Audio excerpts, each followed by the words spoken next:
Magandang umaga mga baragol. Nandito naman tayo maka-update ng kunting kaalaman. Ginagawa ko yung acrylic. Nakamount yung sticker, clear sticker. Naka-mirror, kaya ganitong itsura niya. Tapos with LED strip light lighting.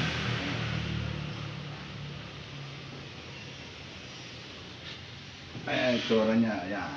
Medyo parang salamin kasi naka-mirror yung sticker na sa likod ng likod. Tapos ito naman, logo din, parehas ng logo. Kaya lang, nakamount sa one half marine plywood. Minasilyahan ko para pagdikit ng vinyl sticker medyo patag, kaya ganyan